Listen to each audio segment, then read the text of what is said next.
I'd like to invite any spirit who'd like to come and talk to me tonight through Kadira. You're welcome to do so right now. And if there's a group of you, just elect a spokesperson for the group and come and use Kadira's voice.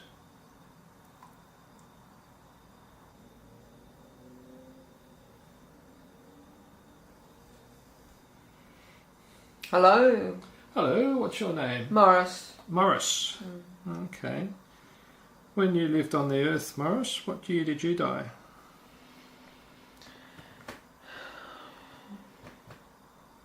1999. Okay. And how old were you when you died? I was 74. Okay. And whereabouts did you live? I was in the Netherlands for Mm-hmm. much of my life, but at the end I had moved to America. Yes. Okay. Now, are you on your own or are you with others? There are others here. Okay. Now, have you come from the first sphere or you've been earthbound since you passed? We are a mixed group. Some came from the first sphere, Mm-hmm. but others joined us. Okay, right. So I guess they were attracted by our... Whatever you have in common. Yes. So what do you have in common? Many of us are homosexual, Mm-hmm. and we are a large group actually. Right. Although not all of us are here, some of us still are in the first sphere. Mm-hmm. Yeah. But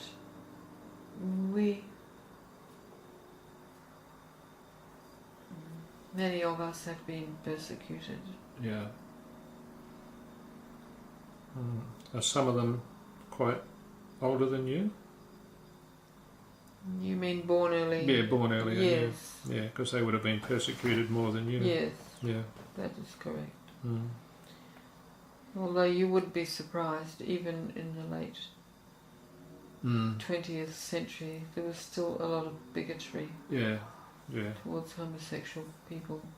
Even now, in your time. Yeah. In fact, in some countries it is still illegal. Yeah, well that's right. Yeah, well some countries they're legalising same-sex marriage and other countries they're still... Putting people to death. Yeah, so there's a vast difference, yeah. Yes. But, I don't know, some people are gradually working out that, you know, how you are is how God created you and things are gradually changing, but yeah, some countries may never do. It is religions that are to blame for this. Yeah, yeah. We are, most of us here, very anti-religion. Okay. Well, that's not a bad thing.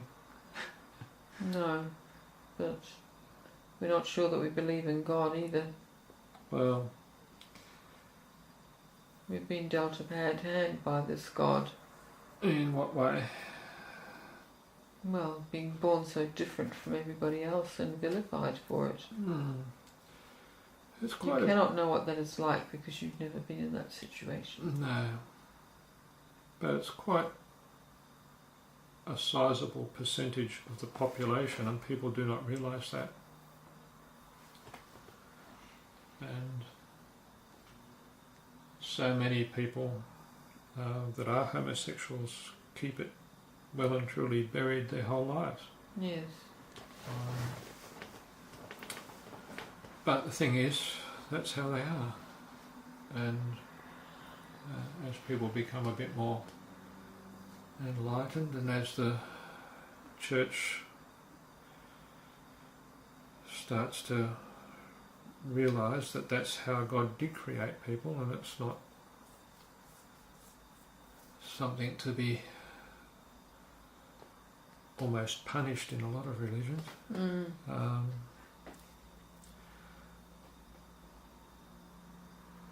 Well, most religions,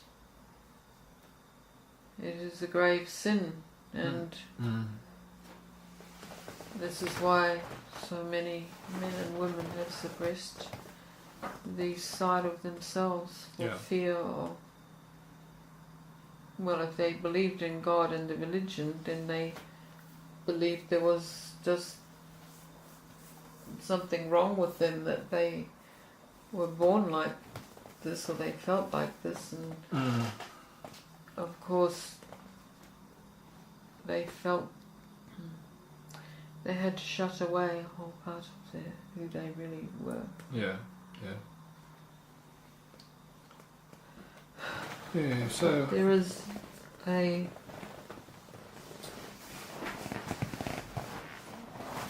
a problem.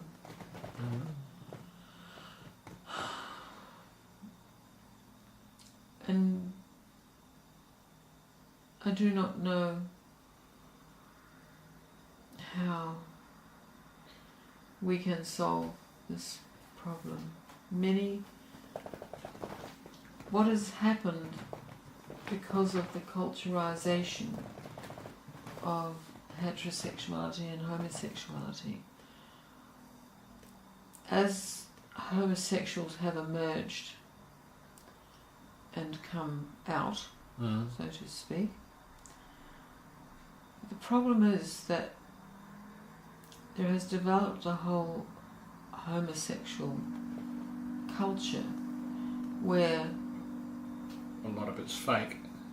There is so much fakeness indeed, and the problem is that people perceive that as their identity. It's who they are as a homosexual, but heterosexuals don't feel like that about themselves, or they don't appear to. It's like homosexuals, and even though I'm one myself, and it's like we have this, the way we walk and just all of that. You put on your uniform. Exactly. And so we can never truly be who we are. Like, how does a homosexual be a homosexual naturally? This is a question that we have, and we do not understand how to solve that problem. How to be who we are without all that other stuff. Yeah. Well, I think it's a thing that developed out of the whole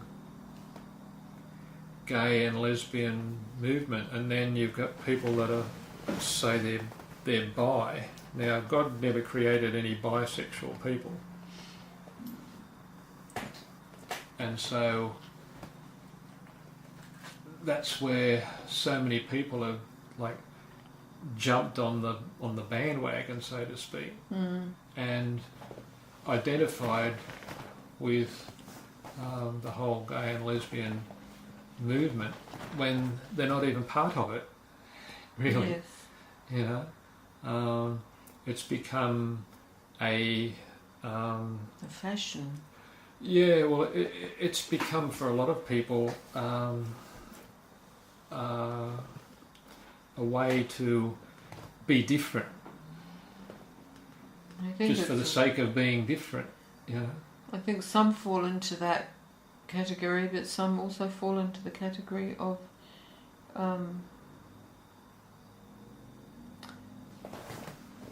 not just being different, but belonging. They have a sense of belonging. Yeah. This is a group they can belong to. Yeah. They may often be outsiders in society. Yeah. And this is a way they become accepted. I have met many like that who, as you say, are bi, but they don't understand that homosexuality actually isn't a choice. No. you are or you aren't. Yeah. And those who think they might be really aren't. No. Because it's something you know from the time you're very young. Yeah, yeah. Yeah, well, I remember there was one guy in my class at school. He was probably the only one in the whole class, but, you know, he obviously, you know, had trouble, like, expressing it back in those days, because Yes. I'm talking sort of the 60s, you know, the hippie days and... Well, even then it wasn't. No. The hippie love revolution, is that the word? Revolution? Yes, was a heterosexual revolution by and large. Yeah.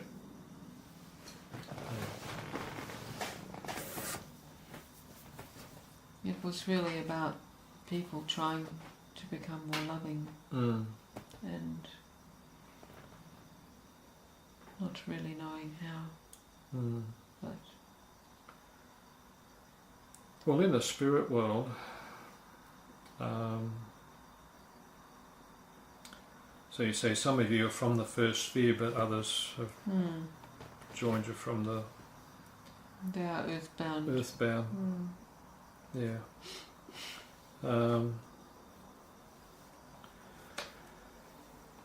In people's minds, there is still, I guess, that same... because we've got the same minds as we have on Earth. You know, people believe what they do about homosexuals, and they're still going to believe the same things when they pass. A lot of people too on Earth don't understand the whole soulmate thing, and no, I don't. What is this? I don't understand that. What you're talking of? Okay, well,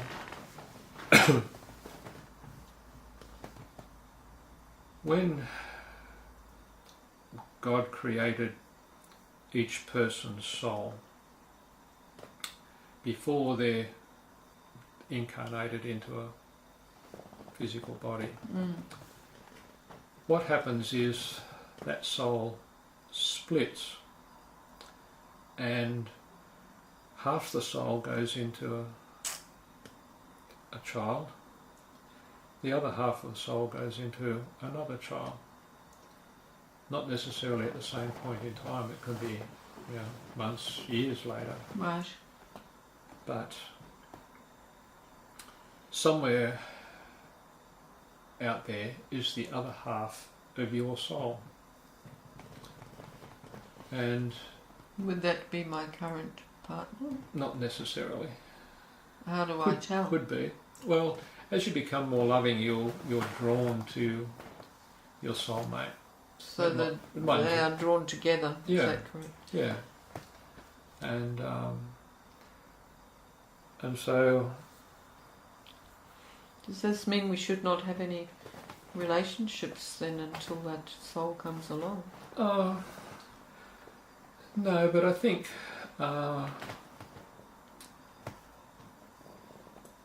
as you become more loving, you tend to feel that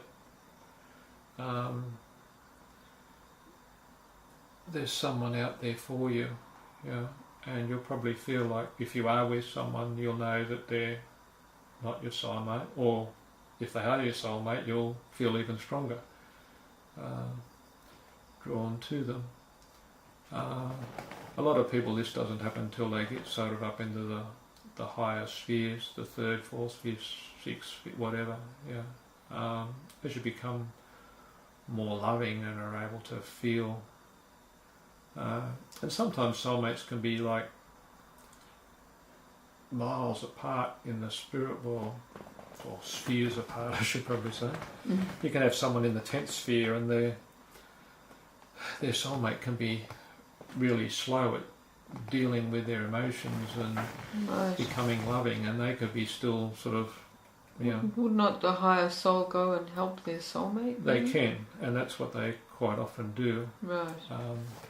Sometimes, though, it's very hard for someone in a higher sphere to go down into the really low parts of the first sphere, because it's hard for them to drop their energy down to that level. Yeah.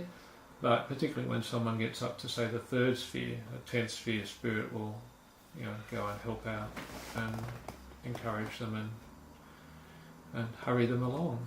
Right. But yeah, each of you has a soulmate out there somewhere. Well, that is a very... Yes. And eventually you're together, and you could become one in the higher spheres of the spirit world. Now, the one thing that I'd like all of you to try, as an experiment, if you like, and now you said that a lot of you don't believe in God, or because of how your life has been, you're sort of not feeling that God would have, if he was loving, would have let things happen the way they did. But God gave everyone a free will, gave mankind a free will, and that's why things have ended up the way they are. And God doesn't intervene, because he would be going against his own laws if he did that. Surely he can do something sneaky, though. Well, to circumvent. The whole thing is that our time on earth is only a drop in the ocean compared with the rest of eternity. So we put a lot of importance in the time that we spent on earth, but really, 70 years, that's nothing. A lot of people have been in the spirit world more longer than that, and not got anywhere, because they're still moaning and groaning about how their life was. Or you get other people who have been in power positions and whatnot, and they can't handle the spirit world because they don't have their servants and cleaners and people looking after them anymore. But in the spirit world, everyone's equal. So who does all that sort of thing then? Everyone looks after themselves.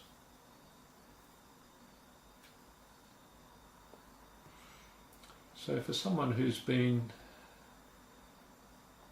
nobility and they've had a house full of servants, the spirit world is a big letdown.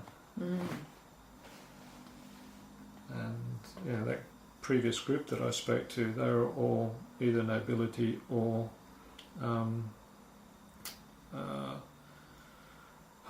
academic people who felt like they were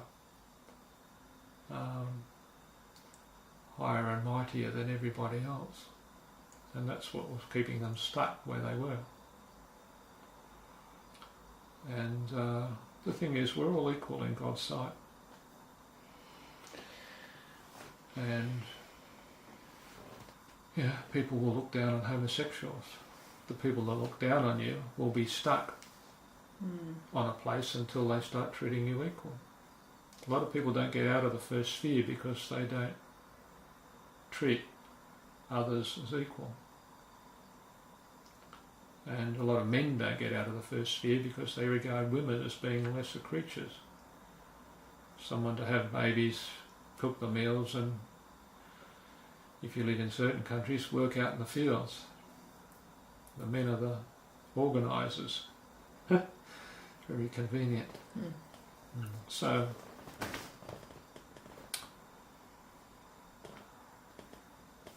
the other thing too is that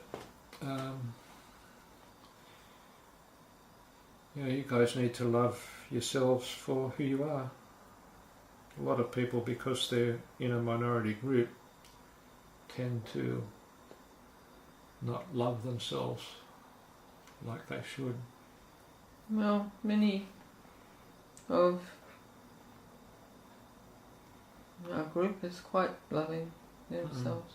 Yeah, well, that's good. I'm just saying, sometimes when you're in a minority group, that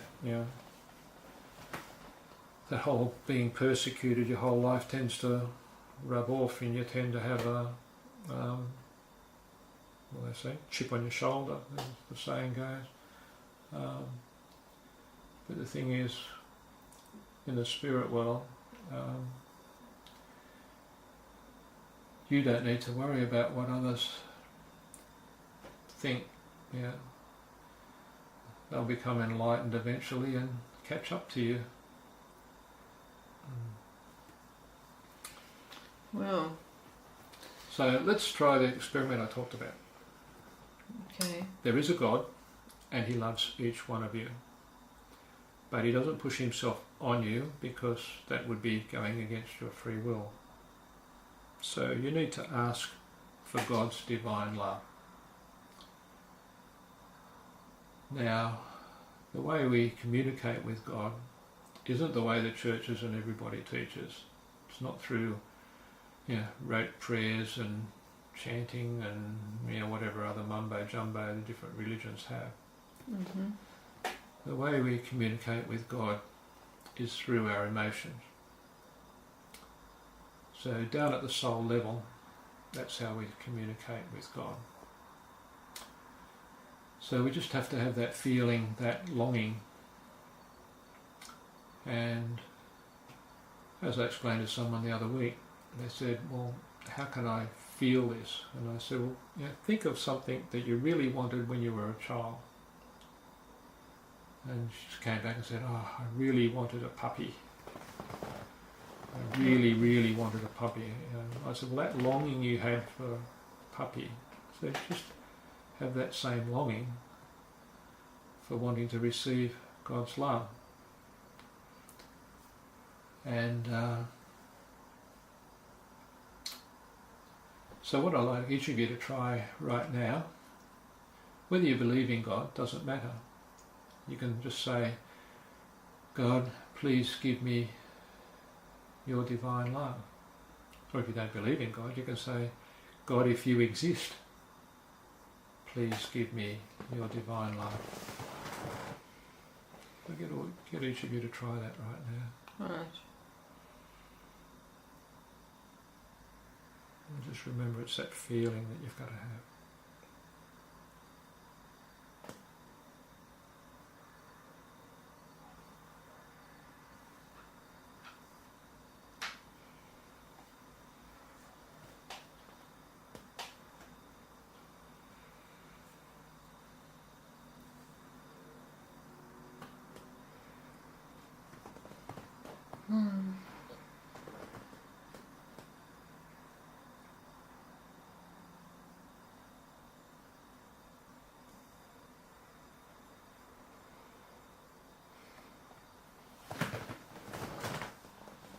So, what do you feel?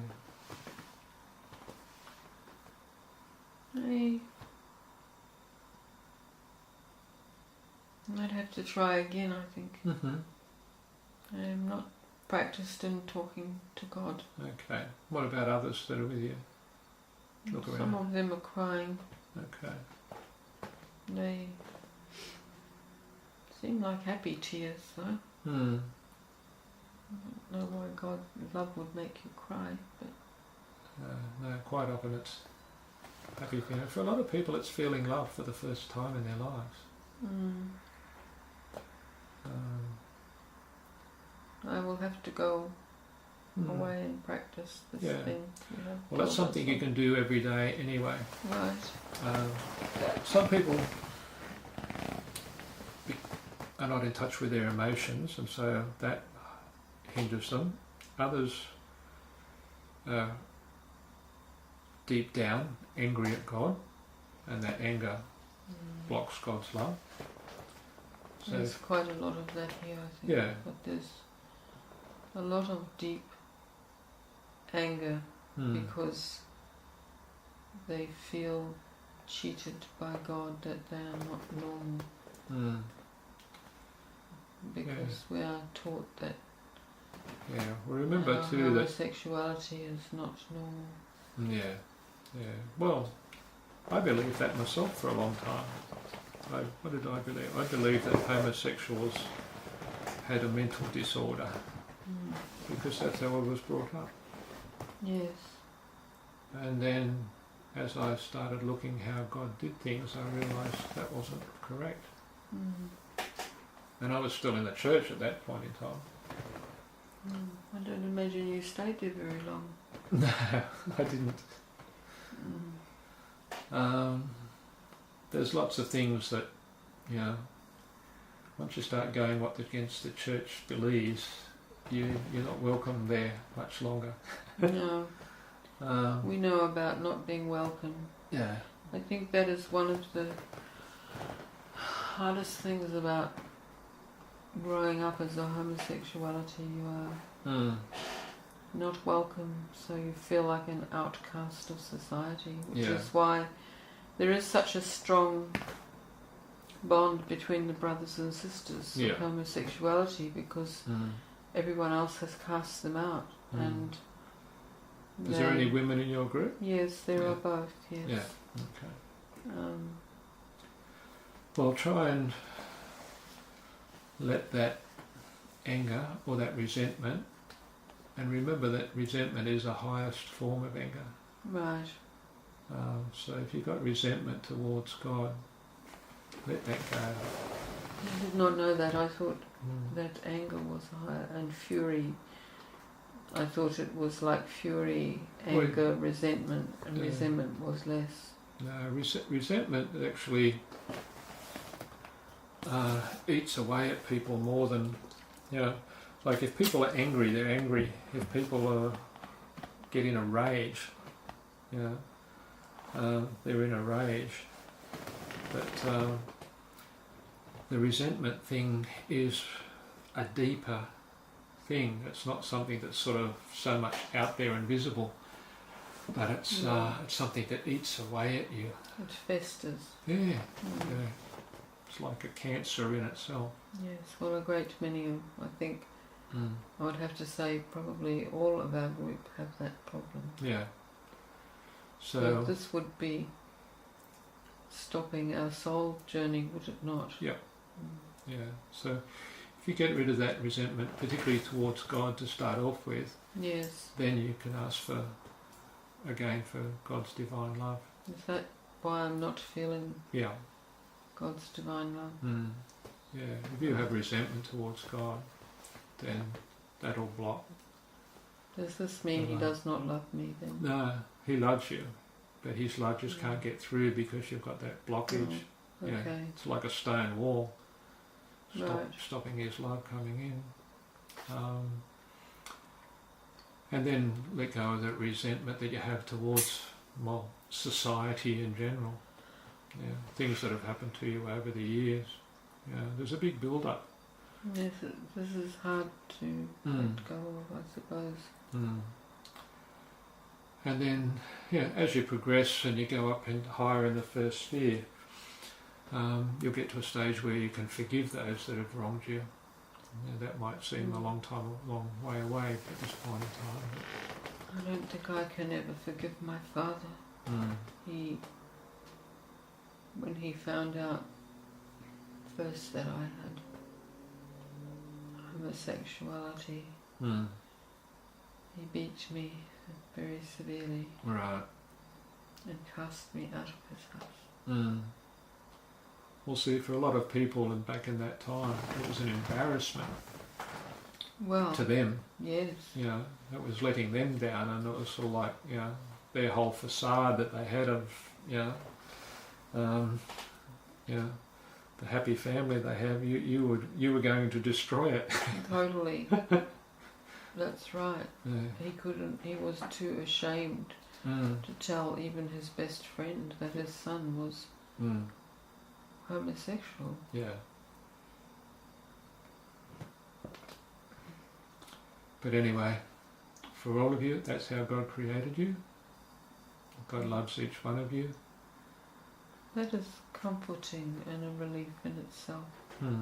Because I think all of us have felt that we're freaks. Even though we knew this is how we are. There's a certain percentage. That's sort of like a graph. And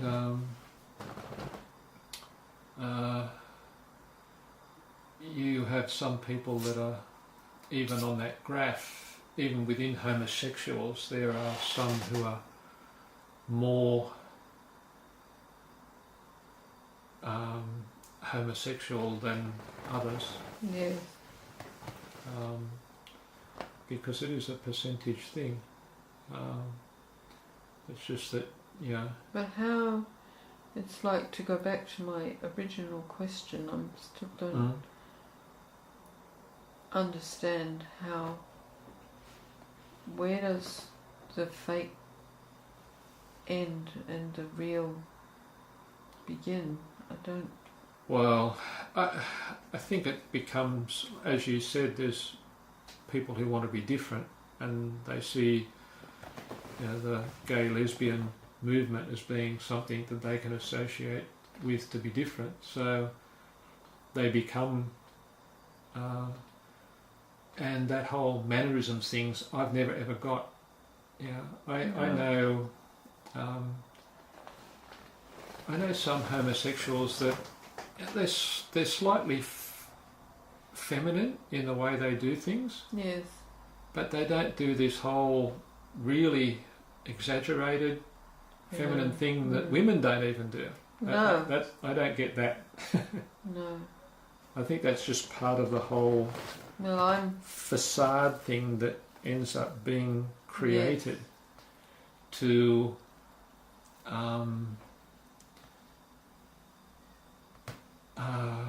so that you stand out more in a way.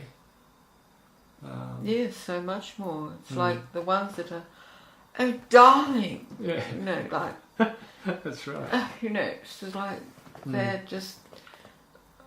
Well, I have not been like that myself. I think I'm like you say, slightly feminine, but I don't do the mincy walks. And and it's the same for the girls. You see some girls who are, yes, very butch. Very, very butch, and others are just sort of like, you would hardly know, they're more just like tomboys, but they prefer women. Yes. But you as a male, you would hardly notice. But you get, some females that are just so butch it's ridiculous. And it's just so put on, but it becomes... I guess part of it is the fact that people feel like they have to put on this face, this facade of who they are, and then that becomes not the natural thing, it becomes that totally exaggerated thing. And I guess in the spirit world, I haven't really thought of it, but do people still walk around with that, exaggerated sort of... Well, they do, because they believe that's who they are and how they have to be to be homosexual. But because they're still identifying with...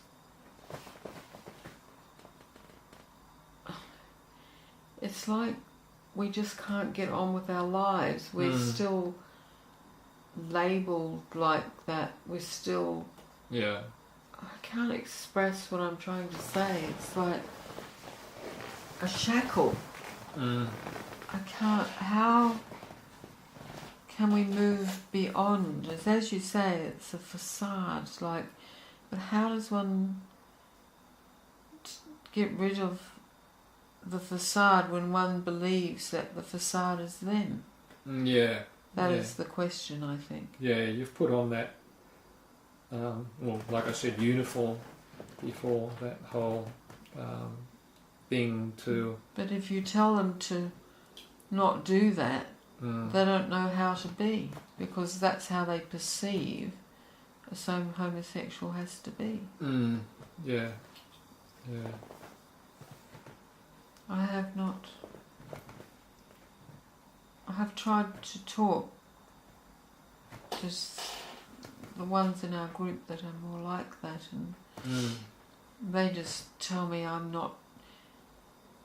haven't really come out, that I'm not really showing my true homosexuality unless I'm like that. Right, okay. So within the group itself there's a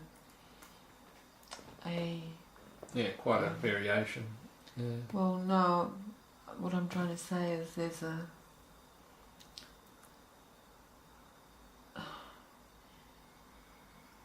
it's like you have to be and act in a certain way to belong to this club. Yeah. And if you don't, then you're not a real member. Right, okay. Yeah. And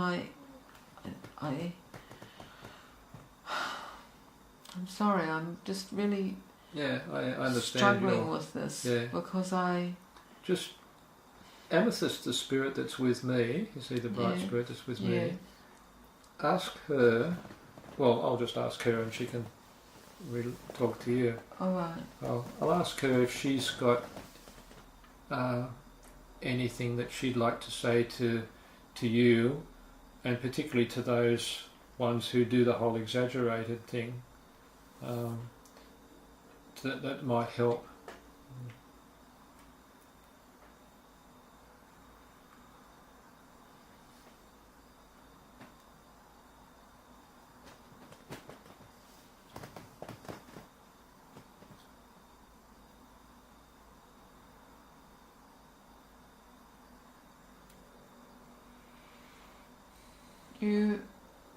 She said, we are wearing a facade and for you to talk to me about facades. Okay. What does she mean? Facades are things that we construct so that the world sees us a certain way. Yes. And so... Why do we do that? Where does that come from? Well, everyone does it to a certain extent in different ways. People, like even families, you get a husband and wife, they might not be getting on, but they want the rest of the world to think everything's rosy. So they put up this facade, they go out in public and they go out with their kids and everything looks like happy families. But behind the scenes, it's a totally different story. But they have this facade that they have. People with money have a certain facade they have to have. Yeah, people with money have to have a certain kind of house. They have to drive a certain type of car. Why do they do that? It's just a facade. It's just them showing the world what they are in the way they look at it. And for you guys, you've come up with a facade that shows the world what you are. And you need to deconstruct that facade because there's an emotion that's under that. Facades we create to hide emotions. Oh. Okay. So we would all have a lot of rejection emotions. Yep. And sorrow that we are not like others. And fear, probably. Yeah. There'll be all sorts of things. There'll be things like just self-worth issues and all that sort of thing. So we construct these facades to hide the underlying emotions, and each of you will be different. There might be sort of a lot of common type of things, but depending on the sort of families you grew up in, depending on sort of where you worked and what happened. Like you lived a fairly long life, 74. Yes. And I hid my homosexuality most of my life. So how old were you before you let people know?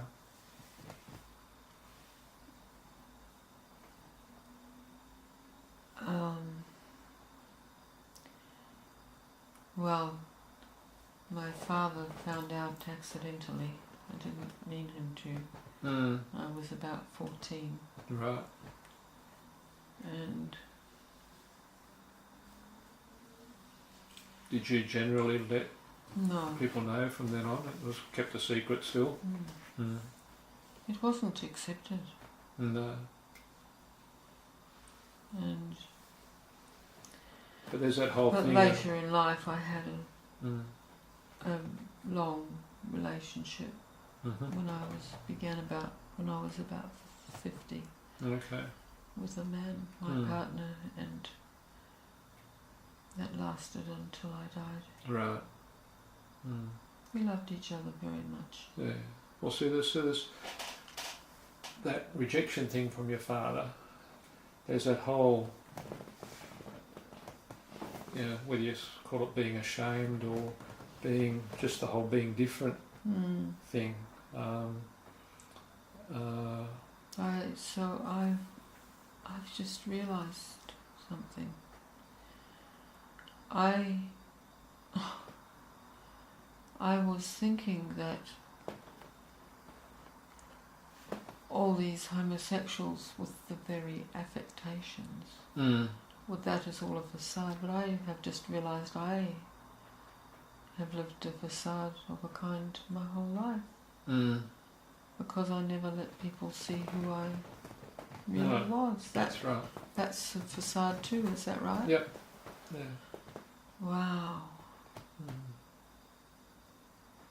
That's big. And there's underlying reasons why you did that. And so they're the emotions that you've got to get back to. And right. So wanting to be accepted and not rejected. Yeah. Yeah. Wanting to protect myself and my partner from ostracisation and ridicule and yes. Yeah.